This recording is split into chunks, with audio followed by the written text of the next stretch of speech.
Shalom, Grand Rising, OCO, Lita. Welcome to the video, welcome to the channel. I am your brother Daniela, aka the Copper Aboriginal. Before I get started, I want to give all honor, praises, and glory to the God of Israel, who is also the God of Abraham, Isaac, and Jacob. I also want to give recognition to the Holy Spirit, recognition to Yahweh Shai, many salutes, much love, much ahab to you brothers and sisters who are keeping the will of our God to the best of your abilities. So with that being said, welcome to the video. So guys, recently I came across and I read the book called The Apocalypse of Baruch. Very interesting book. It's very interesting if you guys want to get an idea of what's going to happen in the end times. And what I'm talking about is like what in many books they call the consummation of the age, right? The ending of this era of time, right?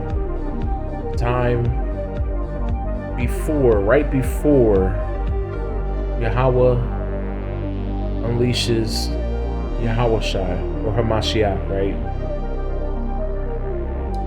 This book gives you some insight of what's going to happen. I highly implore any of my listeners to go and read this book. You can download it on the internet. You can also, you can just type in Google The Apocalypse of Baruch, and you can download the PDF. There's two books. There's 1 and 2, of course. But I would highly recommend you guys buy the book. I'm actually going to purchase the book, a physical copy, because it's definitely something to have, something you can share with brothers and sisters. This book is all about Israel. It's all about Israel. There's no getting around that at all. This is definitely one of our books. I get the feeling from the Power of Israel, from our God, that this is definitely one of the books of our people, one of our lost books. And it correlates and it kind of expounds on things that we read in the so-called Bible. Very good information. Very good, insightful information of things that are going to happen in the last days. Like I said, I implore you guys to go and purchase the book so you can have a physical copy, because you never know. You can share with someone when you're out and about. Say during the feast days, you can rip this book out and, show these passages to people who may be interested in it.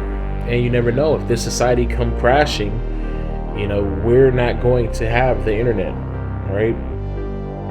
So that's why, books I'm interested in, I get physical copies. Even books that I may not even understand yet, I like to get physical copies so that if I'm not here in this society, if I'm out in the wilderness living, I can read these books. I can always refer back to these books if I want to share the information with someone or better my understanding, right?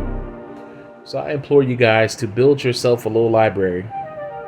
So anyways, get into this book. Very good book. I'm going to give you guys a little bit of what's going on in the book. I'm not going to give you it all. But in the Apocalypse of Baruch, it picks up during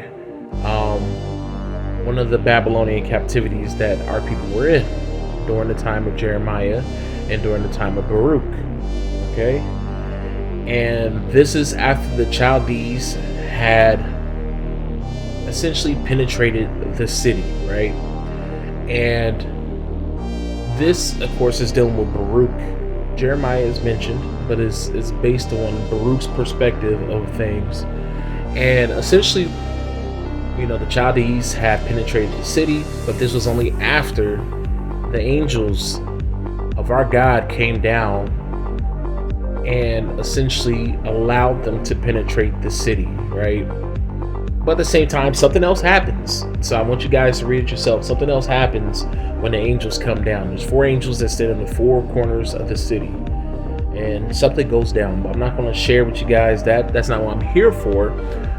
Essentially, what I'm here for in this video is to show you guys why it's important to know where our lands are, and why I think the God of Israel has put a drive in some of our people to find out where our land truly is. Like our brother UBTV, like our brother Kareemio, like our brother Chief Moray, and many other brothers and sisters who don't even have channels, you know what I'm saying? And, you know, brothers like myself who are very interested in finding the true lands, because we've been told for many years, or we just, I guess been indoctrinated for many years, that the land over in the so-called Middle East that we today call Israel is the true Holy Land. But there is a lot of evidence to show that those lands over there in the so-called Middle East aren't the true lands. There's almost zero evidence to suggest that those lands over in the Middle East are the true Holy Lands, and that those, not only just the Holy Lands, but that those lands over there in the Middle East and over there in Northern Africa are the true biblical lands. There are very, very, very little evidence that suggests that those are the true lands mentioned in the Bible, right? So, and then there's even more evidence showing, sorry that popped up, but there's even more evidence showing that the lands over here in the Americas are the true lands that are mentioned in the Bible, that those kingdoms that were mentioned in the Bible are truly over here in the Americas, right? There's tons of evidence. And, you know, honestly, I tried to take on the task a few years ago of trying to make a documentary, you know, showing that, but, you know, it's just it was a huge undertaking, and, you know, I started it, but I just don't have the time to really go through and gather all the resources. But anyone who's keeping their eyes open, keeping their ears open, searching, you know, paying attention to other people's lessons and stuff that they're bringing out, you will find this stuff everywhere. I mean, our brother Kareemio, man, he does a good job at just bringing out a bunch of resources. Same thing with Chief Moray and, you know, the brother UB. They bring out tons of resources. Even Big Judah, you know, they bring out a bunch of resources that they may not connect with each other, but, you know, I do. I'm like, oh my God, this connects with this connects with that, this connects with this. And you're kind of like wishing, like, damn, if they were just one person with all this information, they could combine this into a huge project, right? And that's essentially what I tried to do years ago. But it's out there. The information is out there showing that these lands that we stand in, that we call America, that our ancestors have been here for thousands of years, planting their feet in this same soil, that these are the biblical lands, right? And there's a reason. I believe that the Most High, the God of Israel, is putting that drive into our heart to find out where our lands truly are, is because of what I'm about to show you guys, right? So I'm going to share with you guys what happened previous to what I'm about to read, you guys. So, of course, at the beginning of the book, it deals with, you know,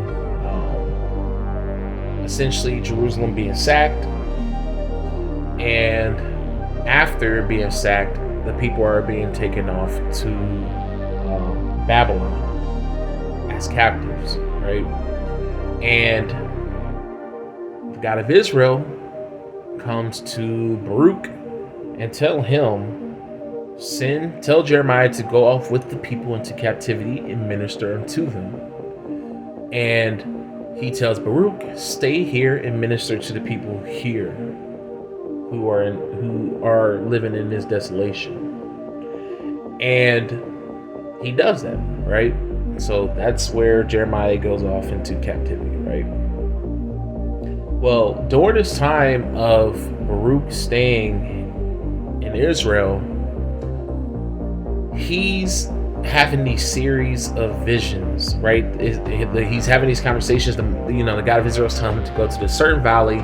He goes to the certain valley, and he starts fasting for 7 days, and he does this a series of times, and he gets visions, and the God of Israel speaks to him, several times throughout this whole book, right? So one of the visions that he has is the vision of these 12 plagues, right? There's 12 plagues that are going to happen, or 12 situations that are going to happen, right? And most of the situations are bad. They're like plagues, essentially, right? You're dealing with famines, wars, earthquakes, specters, like spirits coming out and tormenting people. Not killing them, but tormenting them. All these things are meant to happen to the people to torment them. So, what I'm going to pick up at is where Baruch, he asked, is this going to happen everywhere? Is this going to happen to everyone? Right? So, and I mean, these torments are just, whew, you guys have to read this. You have to read this. This is crazy. But anyways, so I'm just going to pick up, I guess, right there on 4. Okay, it says, but I will say this also, will he who is incorruptible despise the things which are corruptible? And whatever befalls in the case of those things which are corruptible, so that might look only to those things which are not corruptible?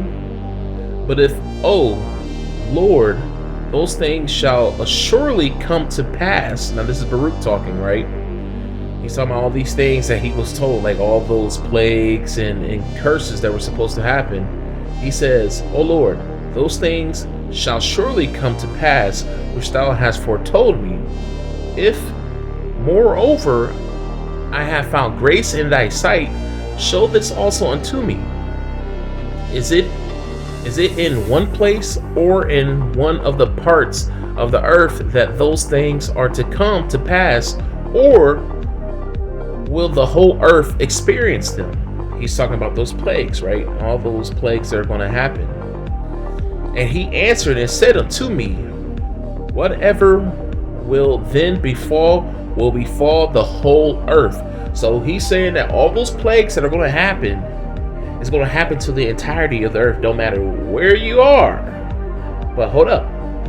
It says, therefore, all who live will experience them. For at that time, I will protect only those who are found in those self-same days. So those days where all these curses are about to happen, all these plagues are going to happen in this land. I'm going to read it to you again. And it says, for at that time, I will protect only those who are found in those self-same days in this land. And remember, he's talking to Baruch. Where's Baruch? Baruch is in Israel.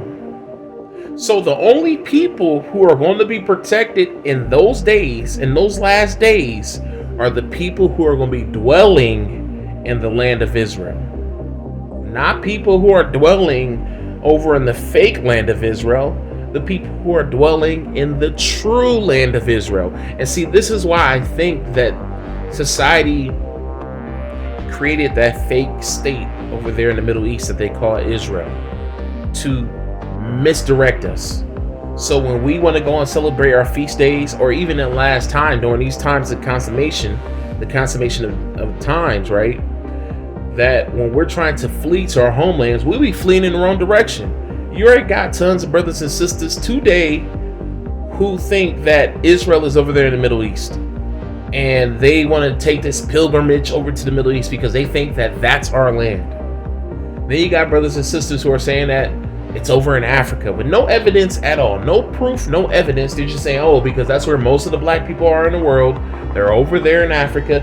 Israel must be over there. They're going over there. No proof, no evidence at all, right? See, this is why it's so important for us to know where our lands are. Because when this time comes, if we want protection from the power of Israel, we need to know where our lands are. And this is why I think the power of Israel has put a drive in our people to find out where our lands truly lie. This is why it's good to pay attention, keep your ears open, always keep your spirit open. Don't be like these people who you probably encounter on Facebook and in real life who don't care, they're stubborn. They're like, nah, Israel is over there in the Middle East. Nah, that's our lands over there. Those people are the ones who are going to be destroyed because of their pride. They're too stubborn to keep an open ear. You know what I'm saying? To keep an open mind. They're too damn stubborn. And they're being misled. And they're going to be led to their destruction. And the crazy thing is that these same people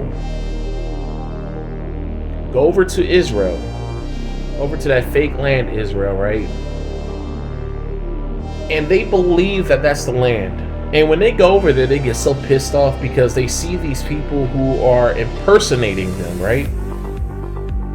And it's like, well, you're kind of like a hypocrite because you're mad because these people, you're mad at them because these people are impersonating you.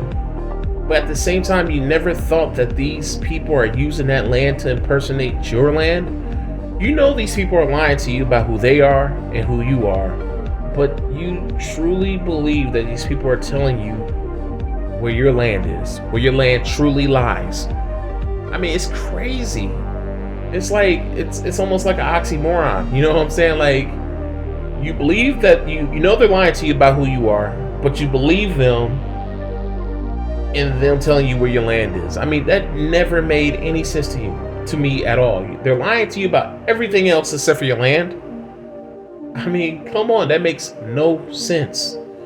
You know these people. You know, according to Psalms, you know, according to the book of Psalms, that these people have come together to form a confederacy against us and to do whatever they can to lie and hide our information so they can destroy us. And you're going to believe that these people are really going to tell you where our land truly lies? That makes no sense at all. No sense at all. But anyways, let me come over here. So this is kind of continue on. Well, actually, this is later on in the book. This is in book 2, but it kind of builds on the same thing, right? So right here it says, so it's talking about in the last days, right? And it's essentially talking about how the meek shall rise to the top and shall inherit the earth. You know how scripture says the meek shall inherit the earth. Well, this is essentially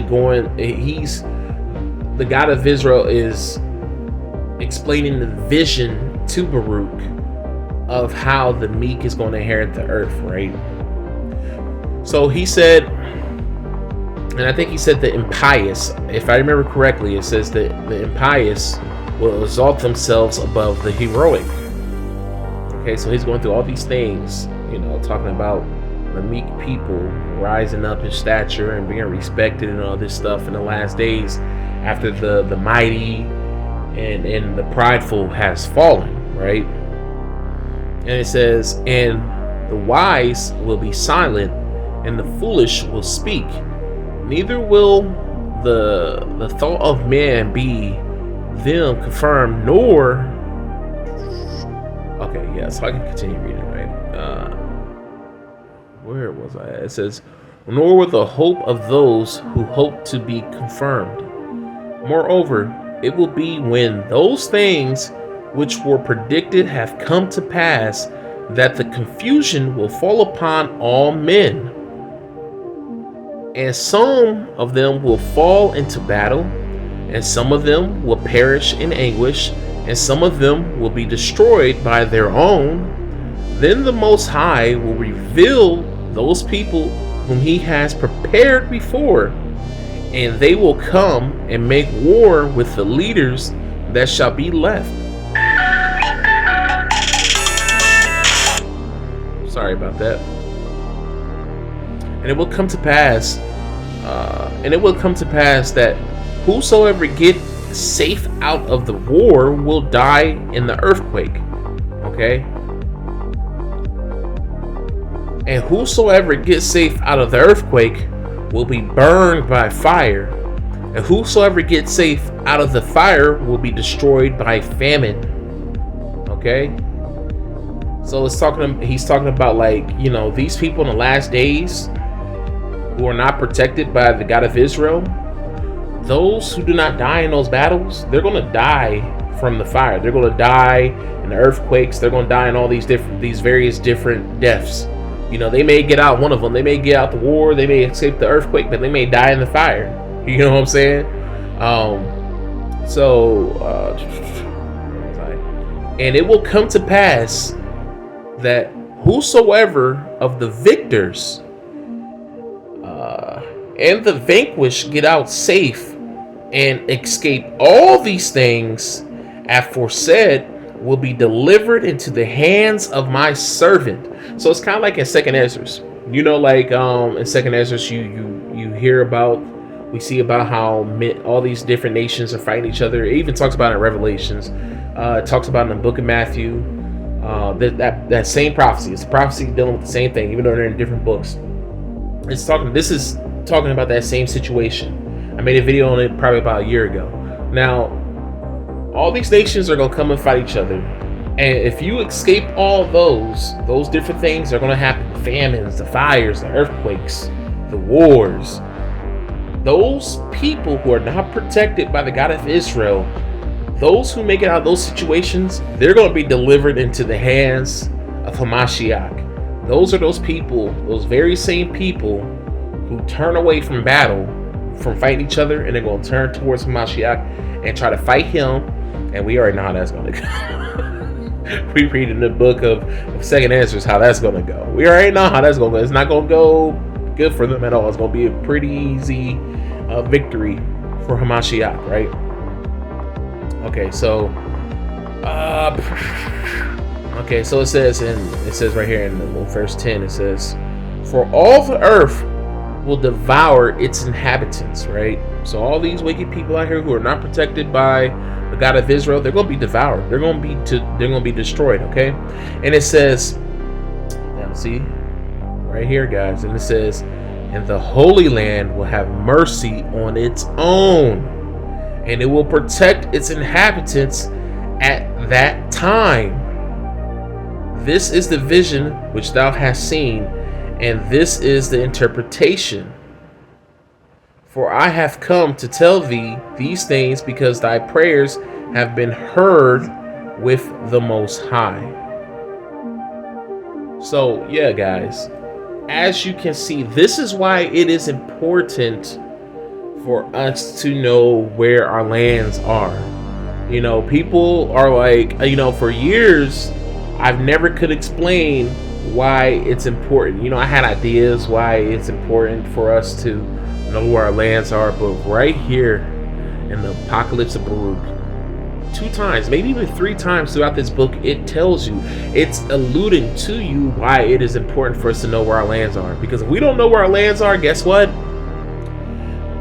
We're going to suffer all those things, And I implore you guys to read it so you can see all these things that they're talking about. Even if you can't read it, say if you're like busy, cleaning the house or whatever, or if you're busy driving, you can definitely find an audio version on YouTube that it reads in the background, has a person reading it, and you can listen to it that way. You know what I'm saying? But this is a good book. It deals with the end times. It kind of lets you know what we're kind of going to be looking out for, but guys, again, this is why it's important for us to know where our lands are, because if we don't know where our lands are, how are we going to flee to it and get protection from our God? Now, of course, I do believe that our God is going to guide us there. I don't know how, but I do believe that to the righteous, he's going to reveal to us how to get there. Now, some of us already have a strong idea of where our land is, and maybe the God of Israel in last days, I'm talking about the last days, he's going to use us to lead our people back home. So anyways, guys, that's all I have to share with you this time. This book is very interesting. It reveals some things, like even what happens when Hamashiach comes back, and how we will be given the power to transform ourselves, our physical appearance, to however we want. I mean, very, very interesting book. Very interesting. There's no way in hell that this isn't ours. This book is all about Israel. All about Israel. Nobody else. Nobody else. You know. Yeah, and it even talks about, you know, how some of the Gentile nations will be spared to be our servants. Yeah. So yeah, it's a good read, guys. I really implore you guys to read it. Maybe like the first, I want to say probably 20 pages of the book may not be super interesting, but just bear through it, you know. Bear through it and you know, pray and push on. Anyways, guys, that's all I have to say. I will talk to you later. Peace out, shalom, and may the God of Israel bless you all.